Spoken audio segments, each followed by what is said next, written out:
And if you want something magical, the beaver is pretty awesome. The great thing about the beaver is that the beaver does what it does in cartoons. I mean, obviously you know beavers chop down trees, they gnaw trees, the trees fall down.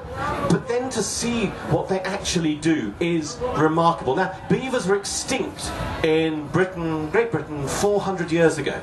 They were killed off because they've got the most staggeringly gorgeous pelt. The fur of the beaver makes the most amazing coats. But Paul Ramsey, who is fortunate enough to own quite a large estate up in Perthshire, he was at a conservation meeting. They were talking about how best to improve the conservation value of some of the wetlands. And he'd already tried building a dam to flood an area to make it all wet. And they said, well, look, the best way obviously would be to have beavers back, because beavers are just really good at this sort of thing. And he got all excited by this, really, really excited. And the Scottish Natural Heritage and other conservationists went off and had meetings, and they wrote reports and had more meetings and wrote more reports. And because he has the land, he just thought, I've had enough of this.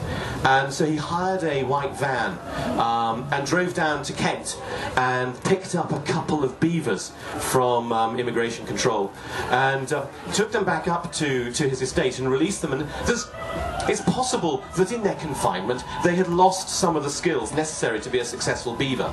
And the female of the pair fairly swiftly did the sort of thing which in a cartoon would look quite funny but in real life isn't. So you're chopping down a tree. You'd have thought as a beaver, all those thousands of generations of evolution have gone into perfecting the perfect sort of chainsawing technology, so you would know instinctively which way the tree is going to fall. He found the squashed beaver. He had to get more. Anyway, he has now got a rampaging population of beavers up, and it is utterly fascinating to see how they've transformed the landscape. And we went out watching beavers, and it was just amazing. It was like anything I've seen out in the Serengeti or out in East Africa. Watching these beavers doing their beavery things was awesome. And I've come away very, very impressed. I actually want to go and hide up there and just sort of spend time sitting watching beavers.